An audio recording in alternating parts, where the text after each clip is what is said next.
Hello friends, मैं doctor Munmun Agarwal from the Yashwant and Shri Dhanvantari hospital. So आज हम बात करेंगे about ectopic pregnancy. Yes, what is ectopic pregnancy? पहले के लोग बोलते थे ऐसा तो हमने कभी सुना ही नहीं, एक्टोपिक प्रेगनेंसी क्या होती है, आप लोग नई नई चीज़ें बोलते हो। ठीक है, अब मैं आपको एक्सप्लेन करती हूँ एक्टोपिक का मतलब क्या। कोई भी चीज़ जो अपनी सही जगह पर ना हो और किसी गलत जगह पर हो, उसे हम कहते हैं एक्टोपिक। ओके, सो प्रेगनेंसी कहाँ होनी चाहिए? प्रेगनेंसी हमें जो बच्चा है वो हमें यूट्रस ब्रूम में दिखना चाहिए। अगर हमें जो ब्रूम है, जो एम्ब्रायो है, जो प्रेगनेंसी है, वो यूट्रस के बाहर मिल रही है, वो हमें ट्यूब में भी मिल सकती है, वो हमें ओवरी में भी मिल सकती है, वो हमें एब्डोमेन में भी मिल सकती है। सो उसको हम कहते हैं एक्टोपिक प्रेगनेंसी। इसके सिम्टम्स क्या होते हैं? तो सिम्टम्स इसके क्या होते हैं? वही आपके पीरियड्स मिस हुए हैं, सो आपको मेंसेस नहीं आया है, दिन चढ़ गए हैं। इसमें कभी कभार ब्लीडिंग हो सकती है आपको, पेन एब्डोमेन हो सकता है, लोअर एब्डोमिनल पेन हो सकता है, और या फिर बस दिन ऊपर हुए हैं, आपको कुछ भी सिम्टम्स नहीं है एंड आप एक रेगुलर चेकअप के लिए जाते हो आपके गायनेकोलॉजिस्ट के पास।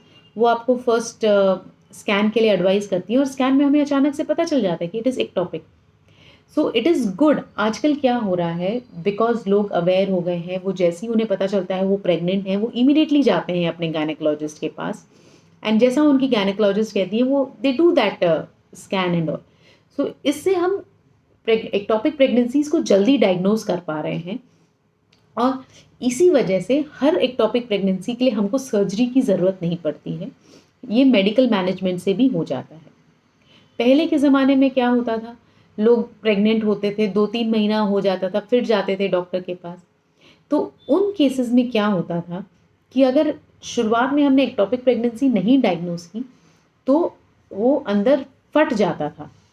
एक्टोपिक प्रेगनेंसी जो प्रेगनेंसी अगर ट्यूब में रुकी है, तो ट्यूब फट जाता था एंड पेशेंट शॉक में चली जाती थी and actually it can land मतलब the patient can die. It is an obstetrical emergency, ये एक बहुत बड़ा इमरजेंसी है। हमारे ओटीज़ में हॉस्पिटल्स में अगर एक्टोपिक प्रेगनेंसी पेशेंट शॉक में आई है तो हम उसे सीधे ओटी में ले जाते थे एंड ब्लड्स अरेंज करके इमीडिएटली उसकी सर्जरी करते थे। But thanks to the awareness of the people and अब जो अल्ट्रासाउंड की फैसिलिटीज़ आ गई हैं इतनी कॉमनली, सब जगह अपने को हमें अल्ट्रासाउंड मशीन्स दिखती हैं, तो उसकी वजह से एक्टोपिक प्रेगनेंसी अब बहुत जल्दी डायग्नोज हो जाता है एंड इस वजह से हर बार सर्जरी की ज़रूरत नहीं पड़ती है एंड थैंकफुली पेशेंट इमरजेंसी नहीं बन जाता। It doesn't become an emergency case. हाँ, जैसे ही एक्टोपिक हमें पता चलता है वी बिकम वेरी अलर्ट। हम पेशेंट्स को भी कहते हैं कि इसको लाइटली मत लीजिए, एक्टोपिक प्रेगनेंसी है। हम जैसा जैसा बोलेंगे मेडिकल मैनेजमेंट में भी हम आपको सीरम बीटा एससीजी का ब्लड टेस्ट जब जब कराने बोलेंगे आप प्लीज़ कराइएगा। जो ब्लड टेस्ट हमको है कह रहे हैं आपको वो ज़रूर कराइएगा। एक मीथोट्रेक्सेट का इंजेक्शन लगता है फॉर मेडिकल मैनेजमेंट, वो हम कर सकते हैं। बट कुछ कंडीशंस होते हैं जब मेडिकल मैनेजमेंट किया जा सकता है और कुछ कंडीशंस ऐसे होते हैं जिसमें मेडिकल मैनेजमेंट के सक्सेस होने की संभावना बहुत कम होती है एंड गायनेकोलॉजिस्ट आपको direct surgery and most commonly आजकल लैप्रोस्कोपिक सर्जरीज किए जाते हैं इसके लिए, जिसमें कई बार कोशिश की जाती है ट्यूब्स को बचाने के लिए। तो उनमें क्या किया जाता है कि जो हमारे फलोपियन ट्यूब में अगर प्रेगनेंसी रुकी है तो उसमें एक छोटा सा निक देकर प्रोडक्ट्स ऑफ कंसेप्शन जो है उसको हम निकाल देते हैं एंड अगर ब्लीडिंग नहीं है तो हम उसे वैसा ही छोड़ देते हैं एंड सो ट्यूब उसको निकालने की ज़रूरत नहीं पड़ती है। बट हाँ, किसी किसी केसेस में हो सकता है कि ब्लीडिंग बहुत हो रही है और हमें एक ट्यूब निकालने की ज़रूरत पड़ जाती है, क्योंकि मोस्ट कॉमनली जो एक्टोपिक प्रेगनेंसी होता है वो फलोपियन ट्यूब में ही होता है। ओके, कभी कभार ओवरीज में भी दिखने को मिलती है, ओवेरियन प्रेगनेंसी बोला जाता है, जिसमें फिर हमें ओवरी भी कई बार निकालनी पड़ती है। कुछ रेयर केसेस तो ऐसे हैं कि प्रेगनेंसी आपकी एब्डोमेन में जाकर चिपक गई है एंड वो कई बार 3-4 महीने की हो जाती है एंड देन हमें पता चलता है कि वहाँ पे बच्चा अच्छा खासा ग्रो कर गया है। उस केसेस में हो सकता है 1-2 केसेस तो ऐसे भी हुए हैं जिसमें प्रेगनेंसी पूरे 6-7 महीने 8 महीने चली है एंड बच्चा बड़ा हो गया एंड बेबी डिलीवर भी हुआ है, but these are very rare cases. So आपको you should always be under the supervision of your gynaecologist.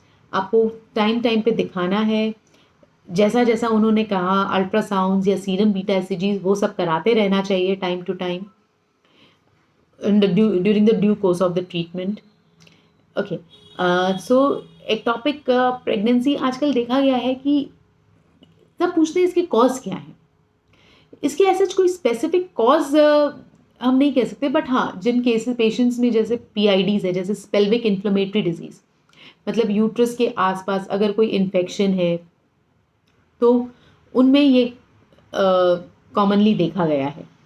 And because आजकल PID sexually transmitted diseases, PIDs ये सब बहुत कॉमन हो गए हैं, इस वजह से हमारा एक्टॉपिक प्रेगनेंसी एक्टॉपिक प्रेगनेंसीज भी बहुत कॉमनली देखा गया है. सो एक्टॉपिक प्रेगनेंसी से डरिए मत, इसका मेडिकल मैनेजमेंट भी हो सकता है, ये अच्छे से कम्प्लीटली अच्छे से क्योर हो जाएगा, इसके बाद आपको कोई दिक्कत नहीं रहेगी.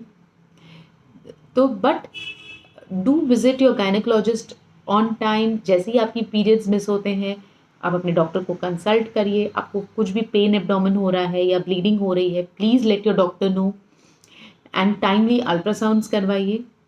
And with timely intervention we can prevent an emergency.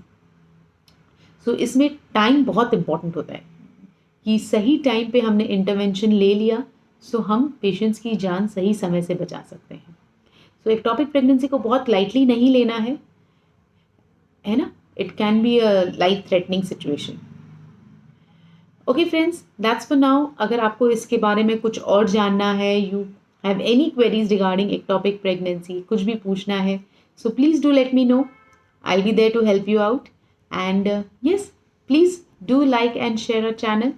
Thank you so much for watching this. Thank you.